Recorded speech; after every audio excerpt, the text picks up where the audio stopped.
Baik, bismillahirrahmanirrahim. Assalamualaikum warahmatullahi wabarakatuh. Alhamdulillahirrabbilalamin. Wassalatu wassalamu ala asrofil anbiya'i wa mursalin wa ala alihi wa sobihi ajma'in amma ba'du.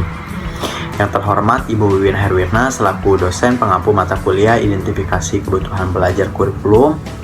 Yang saya banggakan rekan-rekan sekalian, pada kesempatan kali ini saya akan sedikit memaparkan terkait materi analisis kebutuhan, macam-macam kebutuhan dan contohnya dalam kehidupan sehari-hari.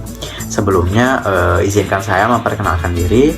Perkenalkan, nama saya Fernandi Ilyas dengan NPM 202103024 dari Pendidikan Masyarakat kelas A angkatan 2020. Untuk mempersingkat waktu ya, langsung saja ke pembahasan yang pertama. Nah, untuk yang pertama ada kebutuhan normatif. Kebutuhan normatif ini merupakan kebutuhan yang ada setelah dibandingkan dengan norma tertentu. Kebutuhan normatif ini disebabkan oleh suatu faktor keadaan iklim prestasi kerja, keadaan badan, keadaan keluarga, perbedaan ukuran yang digunakan, dan perbedaan lain yang dimiliki setiap orang. Kebutuhan normatif ini timbul apabila seseorang memiliki sesuatu kurang dari standar yang ditentukan. Contoh dalam kehidupan sehari-harinya yaitu seseorang yang memiliki gaji tetapi gajinya di bawah minimum atau di bawah gaji rata-rata orang lain. Nah, orang tersebut masuk ke dalam orang yang memiliki kebutuhan normatif. Nah, yang selanjutnya ada kebutuhan komparatif. Kebutuhan komparatif ini merupakan kebutuhan yang muncul apabila dibandingkan dua kondisi atau lebih yang berbeda-beda. Kebutuhan komparatif ini disebabkan oleh suatu keadaan yang dipengaruhi oleh faktor perbandingan kualitas atau mutu dengan pengaruh tujuan yang lebih baik.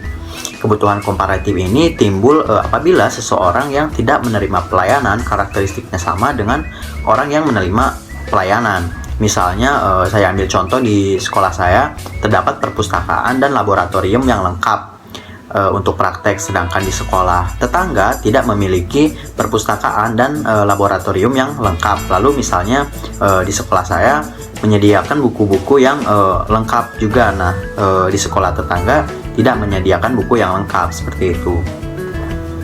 Selanjutnya yang ketiga ada kebutuhan yang dirasakan.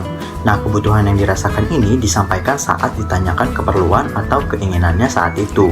Kebutuhan ini disebabkan oleh suatu keadaan atau keinginan akan suatu hal dilakukan dengan cara wawancara atau interview. Contoh kebutuhan yang dirasakan ini ketika seseorang merasakan ada kebutuhan untuk contohnya tentang sex education tetapi tidak mau mengatakannya kepada sekolah karena merasa sekolah bukan tempat yang tepat untuk itu. Lalu sebaliknya, misal seorang guru atau dosen yang mungkin melihat adanya kebutuhan untuk diajarkannya pelajaran tertentu atau kuliah tertentu, padahal sesungguhnya hanya karena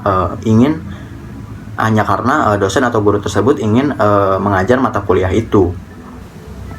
Selanjutnya yang keempat ada kebutuhan yang diekspresikan tindakan. Kebutuhan yang diekspresikan tindakan ini merupakan kebutuhan yang ditampilkan oleh seseorang yang membutuhkan.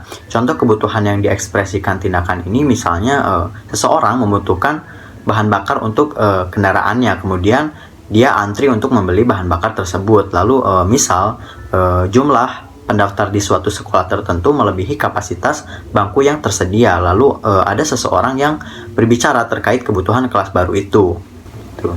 Nah, selanjutnya ada kebutuhan masa depan. Kebutuhan masa depan ini merupakan proyeksi atau antisipasi kebutuhan yang terjadi di masa yang akan mendatang. Misalnya masyarakat membutuhkan pembelajaran non-formal serta pemberdayaan, di mana hal ini ditujukan agar mereka dapat memenuhi kebutuhan mereka serta memahami keadaan dan mampu untuk mandiri dan bertanggung jawab dalam setiap kehidupannya. Nah, kita beralih ke kebutuhan yang terakhir, yaitu kebutuhan insidentil yang mendesak. Nah, kebutuhan insidentil yang mendesak ini merupakan kegagalan yang jarang namun memiliki dampak yang signifikan. Kebutuhan ini diidentifikasi melalui analisis. Contohnya ketika kita melakukan Zoom meeting pada saat perkuliahan daring, namun tiba-tiba kuota internet kita habis, maka yang kita butuhkan adalah kuota internet untuk tetap bisa mengikuti pembelajaran tersebut, seperti itu. Baik, cukup sekian pemaparan materi analisis kebutuhan dari saya. Mohon maaf apabila masih banyak kekurangan, masih banyak kesalahan dalam tutur kata dan lain sebagainya. Sekali lagi saya ucapkan terima kasih. Wassalamualaikum warahmatullahi wabarakatuh. 这一次我真的睡着了。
这一次我真的睡着了。